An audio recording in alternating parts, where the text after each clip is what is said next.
The project for the younger viewers? It is, Jake, and it's for the Shed Hack viewers, of course, all over the world. We've got the lap joints here we've used, a bit of acrylic there. That's been laser cut, but that could be hand cut carefully if you're a little bit older. Countersunk screws, another lap, or yeah, this is a lap joint there. You've got the 3-volt, or I think it's a 4.5-volt battery pack through the little connector there. Can't remember the name of those. Very clever, quite new style connectors there. No soldering required. And it's got a little bit of a tie wrap that through there to hold it in place, which is quite neatly done. The same, I've used that technique to hold the motor in place. Can you see? Oh yeah. Got 2 little holes there, very neatly done.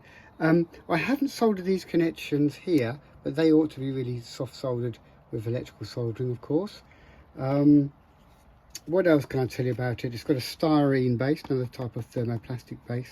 I could put some little rubber pads on there so the screws don't damage the worktop and scratch it. I think that's one thing I should have done. I think the joints are a nice feature. The stem here is held with a screw underneath up into the end grain of the stem there. And I think that's about it. Any questions from you, Jay? Yeah, what section of timber is that? Good question, actually. Section of timber, it's about 15 by about 30, and it's pine wood. And actually, I converted these sections out of this studding.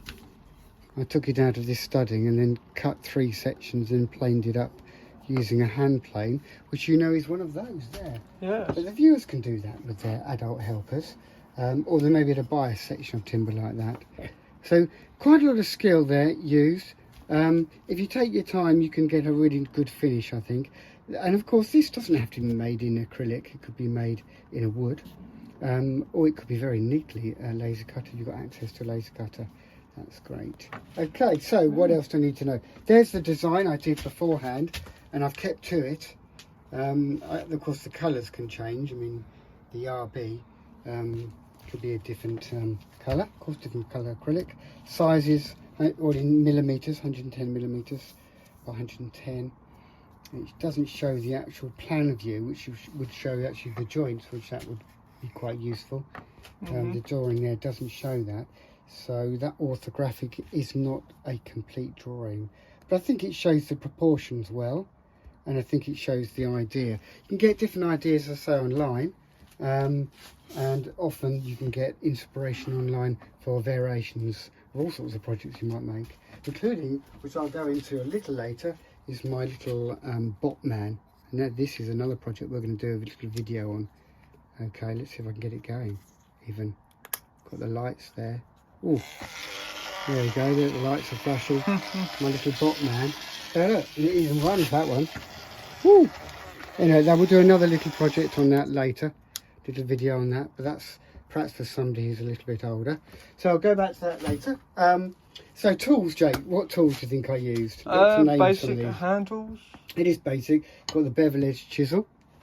Do the joint there. I suppose it could be just a screw joint, but I think that this shows a bit more skill. And that's what the Shed Hacks is trying to encourage. Some woodworking screws there, countersunk. We use slightly smaller ones just for some of the detail, particularly with the joint under here and here, but they're only probably that half their length. We used a hand file, different sizes. That's a half round one, you can see. Some glass paper, or sandpaper, some people call it still. Some pliers, bull nose pliers, there's the end, bull nose. Some PVA type glue, a hand plane, it's called a block plane, that one, Jake, isn't it? Sharp blade on that there, keep it sharp.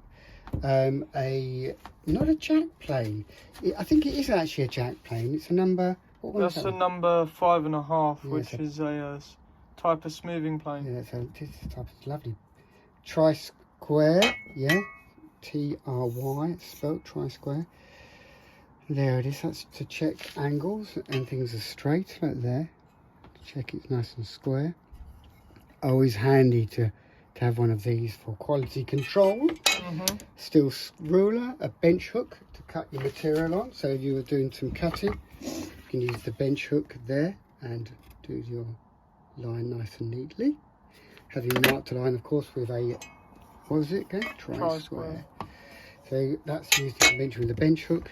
That could be put in the woodworking vise, which of course is that, Jake, woodworking vise. covered in dust. And we use a power drill for some of the items as well, for putting some of the holes in, pilot holes in for the screws at the base and the top. Okay, the base could be slightly deeper so you could have more storage in there. That's the idea. But I think it's a nice little project, and I think the viewers will like that sort of thing. What do you think? Yeah, it's good. Okay, see you, Jay.